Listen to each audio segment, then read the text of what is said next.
Good afternoon. Welcome into the Big Ten Live edition of our press conference coverage as Beth Goetz is set to be announced as the next athletic director, the full-time athletic director at the University of Iowa.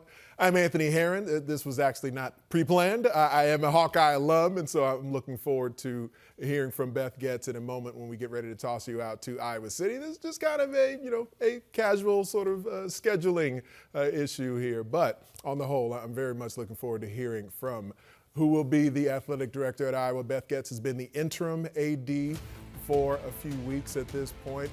Here's her resume. She was hired as the Iowa deputy athletic director back in September, and prior to that, she had been Ball State's AD from 2018 to 2022. She served as UConn's COO from 2016 to 2018.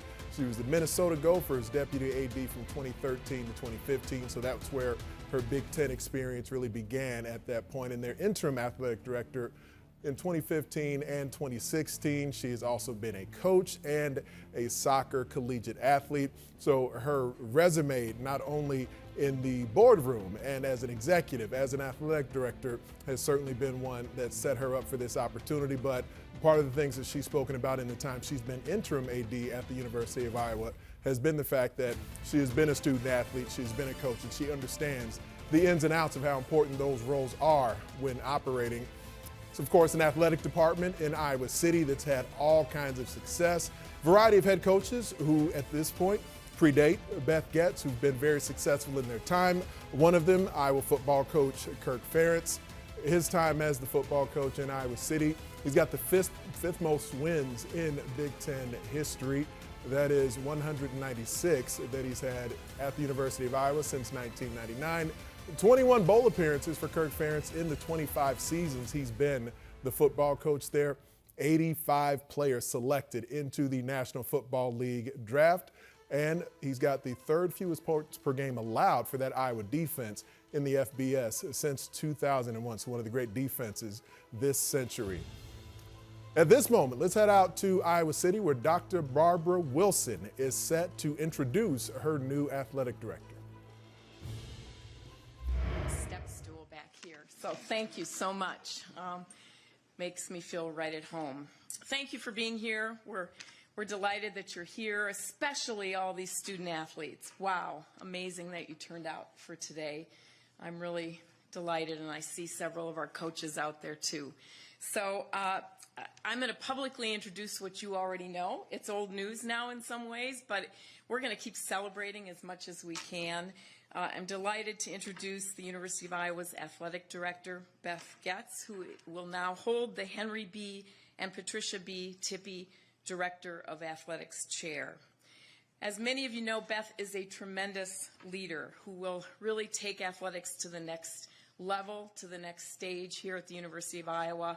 I know it. I think you know it. We're really excited to see where we go. As you know, we had a national search. Many people ask me, why would you hold a national search when you have a crown jewel sitting right here? And my answer was, a search substantiates that she's the right person, and that's what happened. She went through a very vigorous and competitive search process, and we had a great search committee, and it was tremendous amount of support for Beth in this position. I just thought I'd share with you just one of many references that we collected about Beth. Someone else said, Beth is one of the smartest in the business, but she balances that with a high humility, low ego approach to her job. She has served in just about every capacity that you can in an athletics department. In addition, she has served on numerous local and national committees, has conducted numerous high-level coaching searches, and has engaged in fundraising for multiple major campaigns. She is pressure-tested and has always led with integrity and with vision. Leaders around the country will run to Iowa to work with and for her. I couldn't have said it better. As you know, collegiate athletics is at, in some ways, a point of multiple transitions. We're seeing a lot of issues nationally, across the country, across the state, even in Iowa.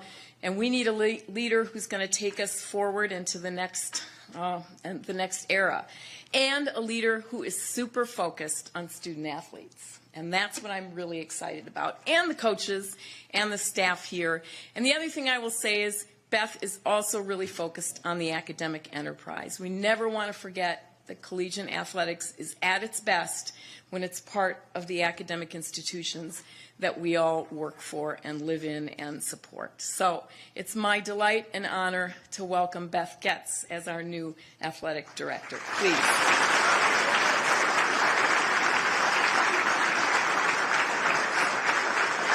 She doesn't need a step stool.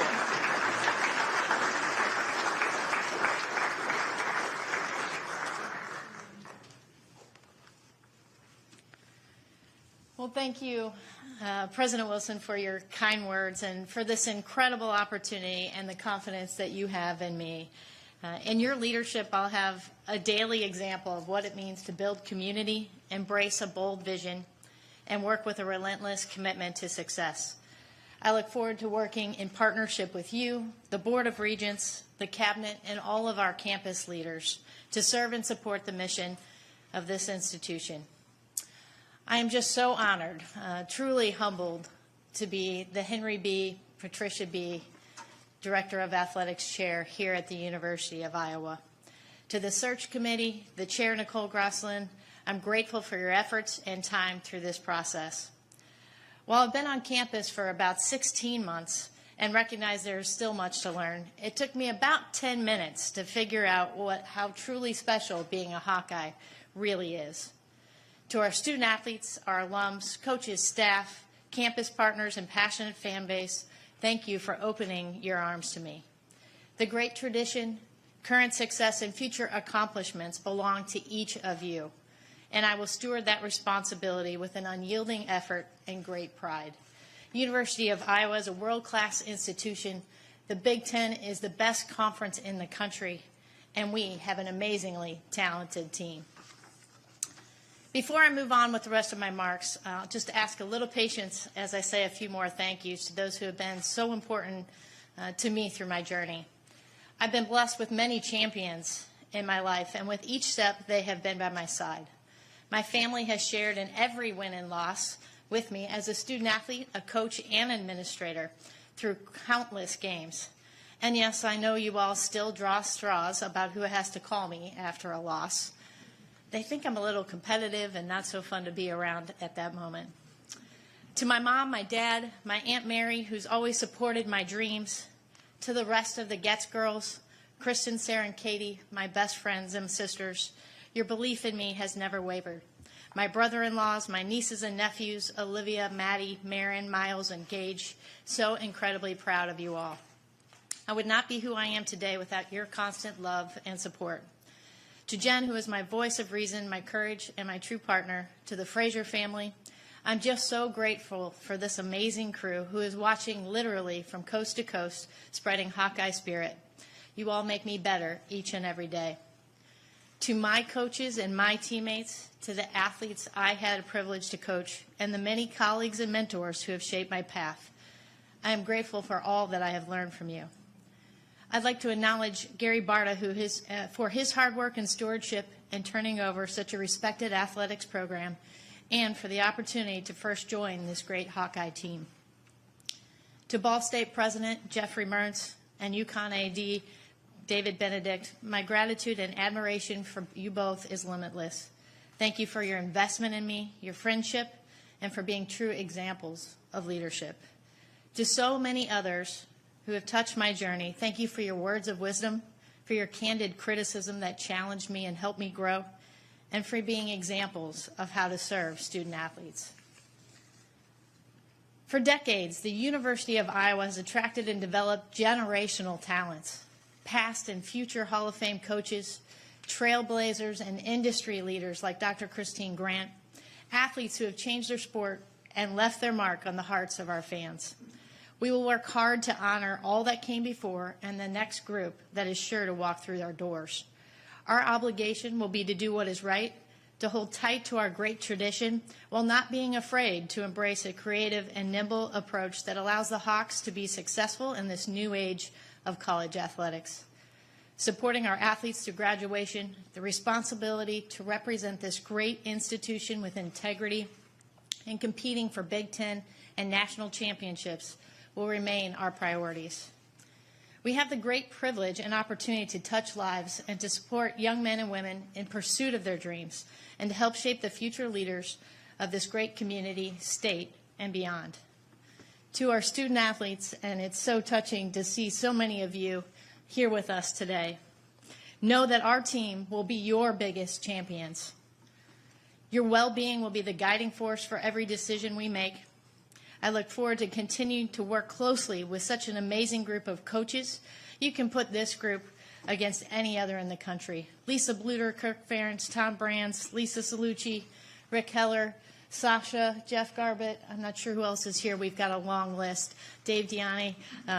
Just an incredible group of coaches, and their success, their character, the impact that they make on their athletes and the imprint on our institution is second to none.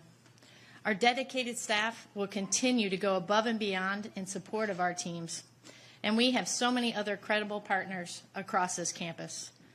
Couple this with the generosity of our donors, sponsors, and fans, whose financial contributions are critical to our success, and together we will provide you with a first-class experience on and off the fields of play.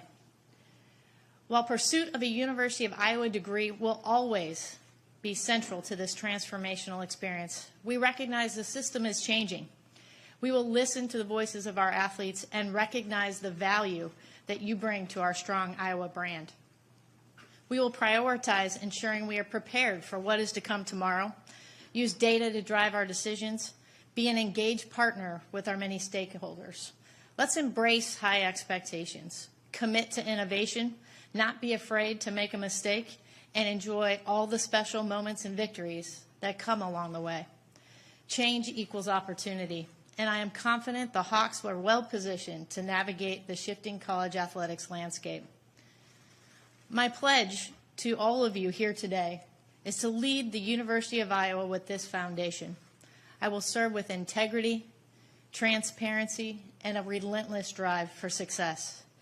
The athletic department will partner closely with the campus and faculty, with our community leaders, with Tony Petitti and the Big Ten Conference, and our loyal and passionate fans.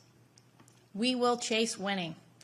We will be champions in competition and in preparing our young men and women for the next 40 years of their lives. Our commitment is to earn the pride and passion of the Hawkeye faithful every step of the way. We all know the strength that lies in this team. Together, we will embrace the ambitious spirit so prevalent here at the University of Iowa. We're going to support the growth and academic success of our students. We'll strive for competitive excellence. Together, we will serve to unite and bring pride to this great Hawkeye community. I want you all to know how excited I am to write this next chapter here with you. Let's go. Together, we fight for Iowa. Go Hawks.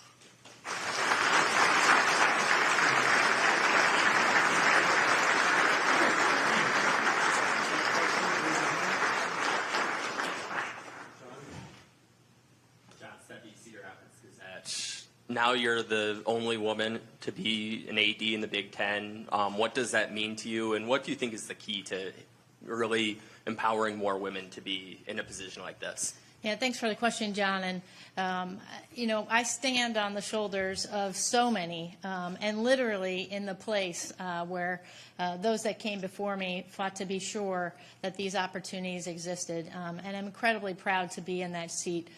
We have a second female AD, Jen Cohen, obviously at USC, that'll be joining us as well. So, but I understand the responsibility, of course, to have and be the individual that someone might look at and say, hey, I can take that same path one day. So, incredibly honored and grateful for all of those that have championed me through my career and given me this opportunity.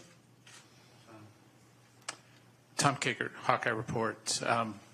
Beth, just looking around the room, it's filled with female student athletes from every different sport. What does that mean to you as a former student athlete yourself, that they're here to support you? Yeah, not to jump ahead in the question, but as soon as you said that, I'm thinking I was you.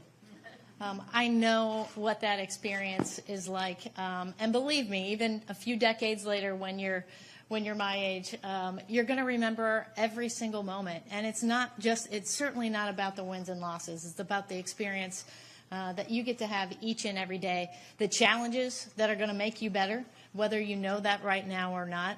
And it's just such an impactful moment. It was in my life. It is in yours. And you just don't know how this is going to transform the opportunities that you have long after you take off your uniform. So incredibly touching. And to get to see these amazing young women do what they do each and every day, to do it with such character, class, and certainly with such a high competitive spirit is really, really remarkable.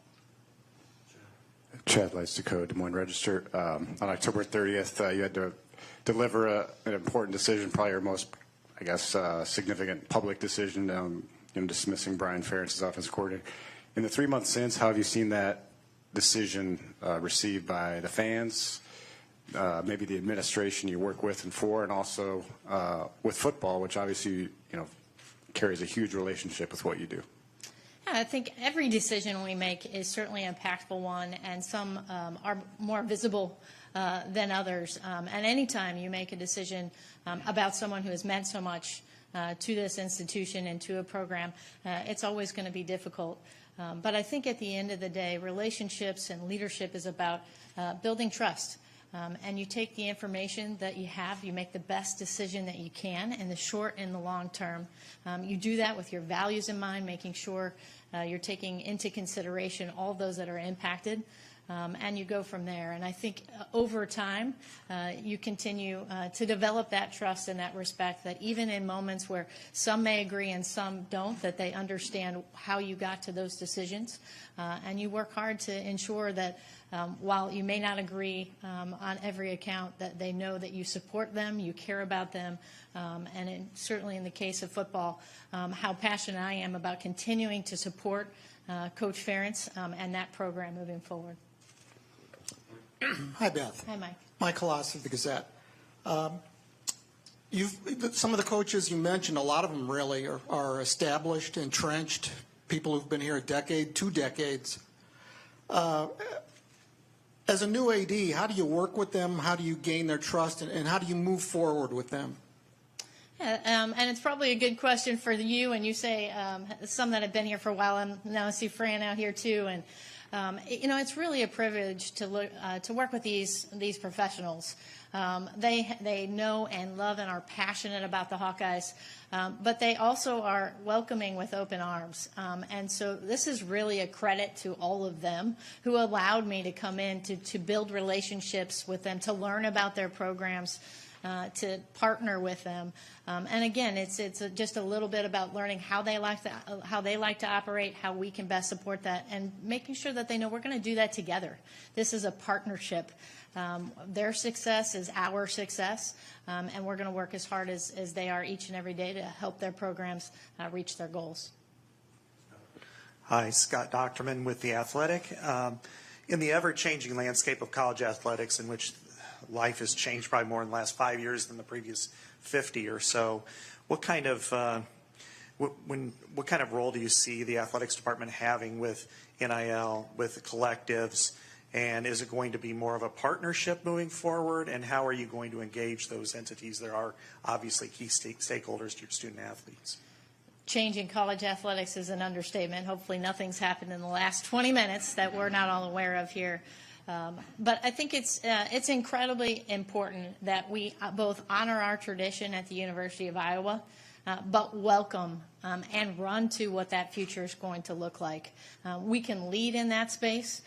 We can say, hey, it's important to us that we hear the voice of our student athletes, that we recognize the value that they bring to the brand, and whether that means increased NIL benefits, increased benefits overall. Obviously, there's a lot of moving pieces. We don't know exactly how that's going to lay out, but I think you're partnering with everybody around you, certainly on our campus and in the Big Ten.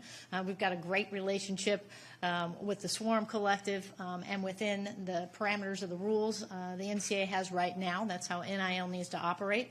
But we're going to continue to evolve. We want to be ambitious in that space. We want to be creative and nimble and do all that while protecting what is most sacred, which is making sure that these student athletes are pursuing a degree, will leave here with a degree from the University of Iowa, that they're supported, their well-being's taken care of, but everything else is going to modernize. And we're going to be ready and prepared and nimble enough to adjust to that. Hey, Beth, Elliot Clough, Rivals. Congrats. So there's been a lot of talk in the fan base about updates to Carver Hawkeye Arena. Any concrete steps that are either being made now or you're making headway towards currently? It's been a wonderful facility, right, for 40 years. And what we need to do is ensure that it serves our needs for the next few decades. And that feasibility study started well over 6 months ago. And we're really excited about some of the opportunities that we have within those updates to consider changes that will directly impact the student-athlete experience, changes that will impact the fan experience, and certainly some other adjustments that will also allow us to make sure that we are generating revenue in a way that's going to help our entire department. The timing on that, we are working through a financial study as well, so doing a little bit of a donor feasibility study, but we're close to being able to have some focus groups, get some more significant input, but really excited about what opportunities do exist. Again, we've got some celebrated wins across many sports in this arena. We want to make sure we position it to collect a few more in the years to come. Hey, Beth, Tyler Tashman with the Des Moines Register. This is a little bit more theoretical, but when you have to go about the process of hiring a coach, are there things that are non-negotiable for you or characteristics that you look during that process? Absolutely. And there's really nothing we do that's more important, because when we make a hire of a coach, a head coach in particular, that's who's going to be a mentor to all these young athletes that you see around you right now. So it's critical that we try to get that we make that right decision, and that we don't miss on the things that are most important: integrity, their commitment to the well-being of the students. But from a big picture standpoint, I think there's a lot of different things that you look like. You may have heard me say this before, but I don't think that every leader is the right leader for every different institution. So I think you have to identify the 4 to 5 things that are specific to your needs at that moment of time here at the University of Iowa. And that's how you start your search. And certainly there's the need to be an expert in X's and O's, to understand the recruiting landscape, all of those other pieces. But we want to find a package that makes sense for who we are at the University of Iowa, who shares our values and is ambitious and excited to work in partnership with our team, our institution, to go chase championships.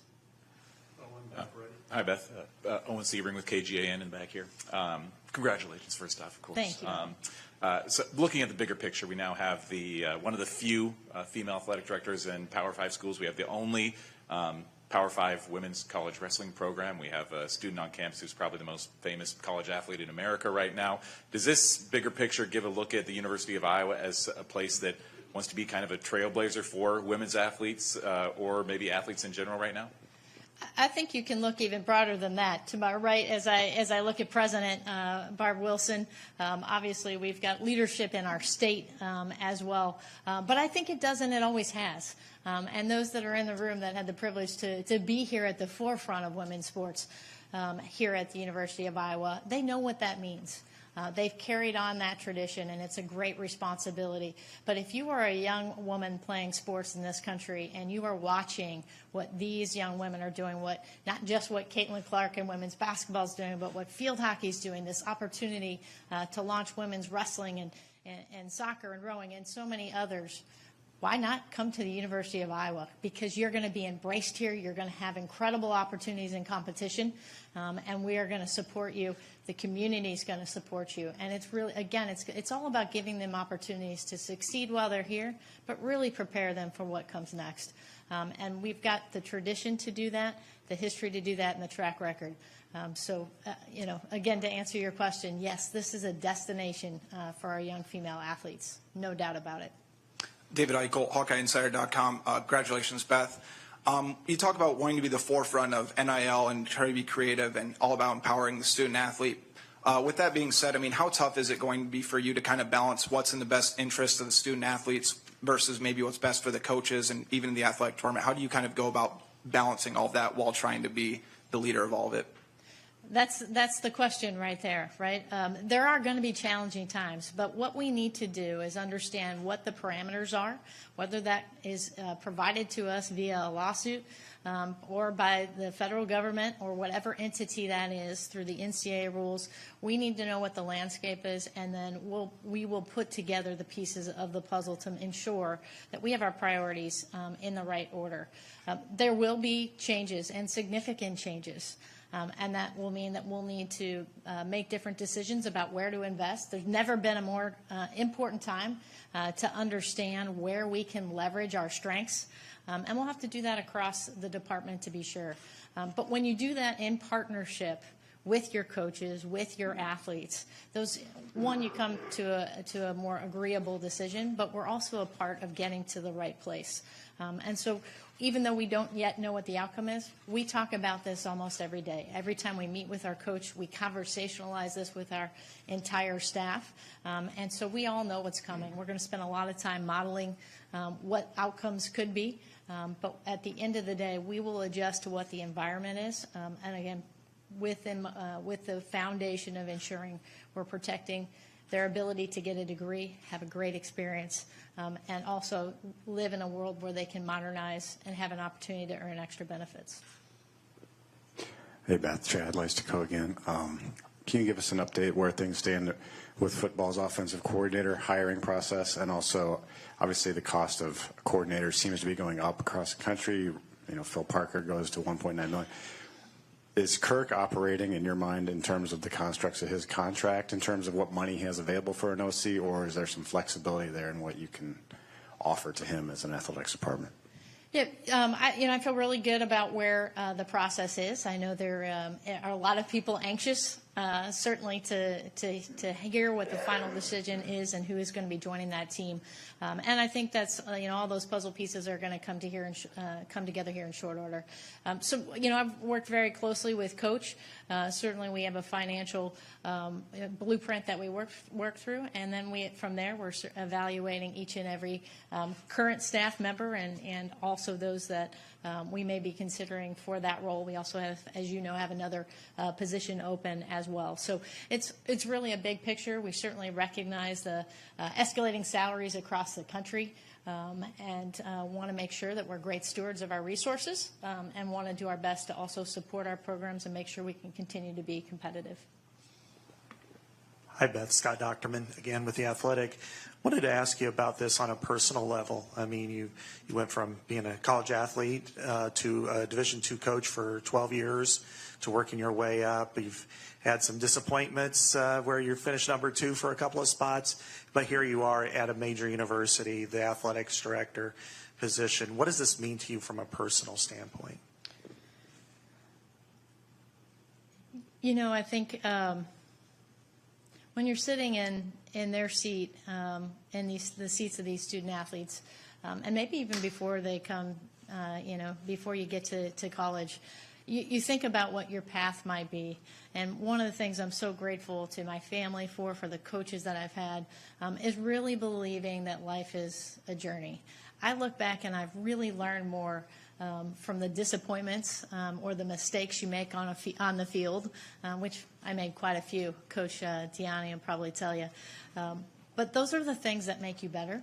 And so you never know exactly where your path's going to go. But at the end of the day, if you remain true to who you are, you're going to land in a place where your values really align, where you feel like you can contribute, you can bring value to them, and they're going to make you better. And I feel like I found that at the University of Iowa. I really enjoyed the community I was in, the people I was working with at Ball State. And yet when this opportunity came available and just admired the culture here for so long from afar, I ran to that opportunity. And to now have the ability and chance to lead this program alongside so many great people is just really special. It's hard to process, candidly, that this is the moment that you've been thinking about and planning for and working towards. But I'm just incredibly humbled and excited about what the future lies ahead. Hey, Beth, Elliot Clough, Rivals. Speaking of the OC position, I know in the fall you had said that you were going to let Kirk do his thing, that you wouldn't be very involved. Has your involvement increased? What does that look like currently? With every coaching hire that we have, our administration is always engaged. And so just as we do on any topic, we've continued to communicate regularly and have conversations about the process and about where it's going. So, again, I feel we heard Kirk lay out his process for making this hire at the end of the bowl game, and he's continued down that path and certainly have been a partner in communication and understanding how we are going to come to making that final decision. Hi, Beth. Congratulations. Jack Lito with KCRG back here. Beth, hi. I'm curious, what is your relationship with Tony Petitti like? I'm curious where your role is or what your role is in the ever-changing world of the Big Ten expansion, combining with a lot of extra stuff in streaming, television expansion, and that ties in, of course, with the changing landscape of college athletics, which you've been talking about. Yeah. Well, it's been just an incredible pleasure to get to engage with Tony Petitti and get to know him over the last 6 months. And, he's obviously not been in his role long. And the second he arrived, there were a lot of things that were laid on his lap. But we've had a chance to engage quite a bit. He's an incredible communicator. I know he talks with all of us regularly, certainly in person, but he is always reaching out to make sure we are connected on different issues or different topics that are both national or specific to our institution. So I think he is exactly the right leader for the Big Ten. And I'm thrilled we have him during this really dynamic time and look forward to continuing to partner with him as we move forward.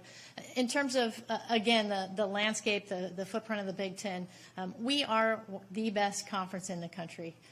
We value the right things. We have this great combination of national brands, commitment to broad-based sports, and we've got the talent across all of our sports teams that makes us the envy of so many.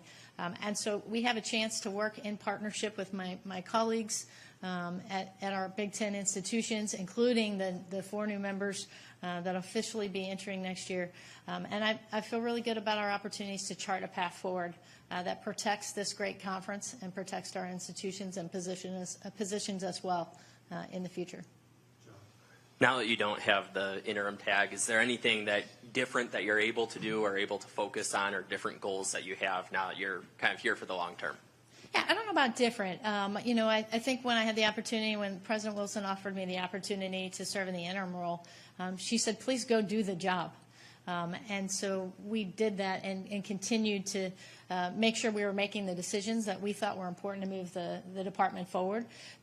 Some of the items that we didn't tackle were those that we thought might be disruptive until we had a permanent leader in place. So there are some things that we are now looking to do. Obviously, we'll have some staff openings and really move forward that way. And really this next 6 months to a year from a national standpoint is going to be incredibly important. So being able to truly identify what we want to do, identify who we are, what our bold vision is, and how that connects to that moving landscape is going to be critical. So we're excited to move forward, but we've had the support to continue to make sure we were doing what we needed to do to be successful, and just anxious to keep doing that alongside this great team going forward. With staff openings, do you mean also deputy AD? I'm assuming you're not going to be in that office?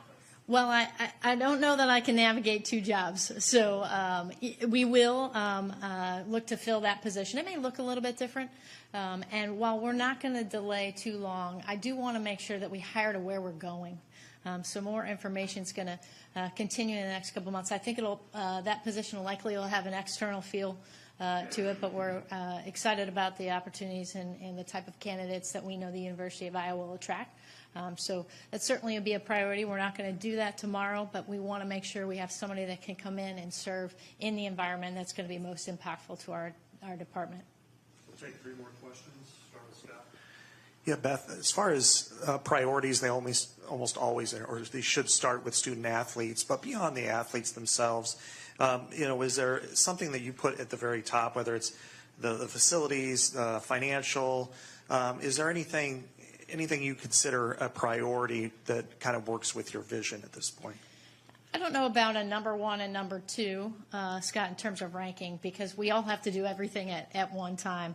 But the areas that I think are incredibly important is to continue from a financial standpoint to ensure we're using our resources where we can get our most impact. And so we're looking forward to really evaluating in that way from a financial side, focusing on continued revenue generation across the board, engagement with donors, and all of that sort of leads into some of these facility renovations and those types of things. One of the other things I'm really passionate about, and I think an overview of how we analyze our information, analyze data will help us do, is to be really intentional about how our success connects to the mission of the institution. And I think there's great opportunity there, and we're looking forward to exploring that as time goes on. So those two things are really important. In addition, again, to front of mind for everybody is going to be the changing landscape. And so even though we know there are a couple different paths, actually modeling that so we're not responsive, I think, is a critical piece. And so we're in that work now, and we'll continue to do that in the coming months. Chad Lyles-Takoga, have you moved into the big office yet? No, not yet. Not quite. Okay. Longevity-wise, you go from, this program's gone from Bump Elliott, Christine Grant, Bob Bowlesby, Gary Bard, a long time ADs. I guess just now that you're in that permanent role, do you view this as a destination job for yourself personally? Absolutely. Absolutely. The days of people being in positions for 20 years may have passed us by, but there is no place else I would be better suited for and be more passionate about than to continue to lead here at the University of Iowa. As you all already know, I'm a Midwest kid. I'm from this community. It's felt like home from the moment that I came. I feel like we collectively have the best team in the country. These just amazing coaches, incredible student athletes in the sport across campus. And I don't know what else you would look for that's beyond these walls. And so I'm excited about my tenure here and certainly look forward to staying as long as President Wilson will have me. Finish up with Mike and then Tyler. Beth, hi. You played college sports and you coached college sports. What do you know about both? I played a long time ago, Mike, and it's starting to be a long time since I coached. But that experience stays with you. And even though soccer was my sport, doesn't mean that I understand that game the way it's played now. It doesn't mean I understand exactly, how our basketball staff or our wrestling staff has to navigate the recruiting landscape because I coached before. But what I think it does do is it allows me to sit in their shoes, to have empathy, to understand how they experience what they go through each and every day. And I use that. I think as I build relationships with them, I understand the pressures, I understand the success they feel, and I understand the disappointments. And so those are moments that you take with you, I think, into every experience that you have. And for me, those have been an asset. I hope our staff and coaches feel like that is helpful. But that experience of actually being in those shoes of, as an athlete and as a coach, it gives you a completely different perspective, I think. And I don't think it's necessary to have done those things to be a great administrator, but I do think it can be an advantage in making sure you're providing the right kind of support when it's needed. Tyler Tashman with the Des Moines Register. You mentioned at Carver potentially the updates, making it a better environment for student athletes and fans. Are there any specific ideas you have now that that could potentially look like? Some conceptual thoughts, right? And that's why we did it. We worked with an architect and just to see what might be possible, where it'll land. Again, that's why we're in the feasibility study. It's hard to tell. But I do think we need increased premium spaces for our fans to have an opportunity to enjoy a game the way that the people are now used to doing that, so where they can visually see that and have access to different amenities. Lots of conversation, I know, from our students about the environment that they may be able to create in and around the floor is really important. And there's a lot of amenities that we just need to update as we look at what that'll be in 20 years. So we're excited about what we've seen so far. We are anxious to start to make that a little bit more public. But we don't want to show anybody the car they can't afford. So we want to narrow that down, make sure that what we think is important does resonate, and that we're on the right track with all of those constituencies before we really decide to shop that around. Okay, thank you, Beth. Thank you, everyone, for coming. There's Lisa Bluter on social media, calling it a home run hire by Hawkeye Athletics. At the Iowa women's basketball coach, there you see the image with Lisa Bluter. And Beth Goetz, who is now official as the permanent athletic director for Hawkeye Athletics. Amongst many things that Beth Goetz talked about there, she referenced that, yes, for now, she is the athletic director, the only female athletic director in the Big Ten Conference at the moment. She did also reference Jen Cohen joining from USC later on this year, so then there will be multiple female athletic directors in the Big Ten Conference. Once that adjustment is made, I was texting with field hockey coach Lisa Salucci just a little while ago. She's there with her team, just kind of talking about her excitement for being there in the house. Fran McCaffrey told me earlier in the day that he was there alongside some Hawkeye men's basketball players as well. So quite a momentous day for the University of Iowa and for all of Hawkeye Athletics. There'll be more coverage on the way of this news of Beth Goetz now being the Iowa athletic director.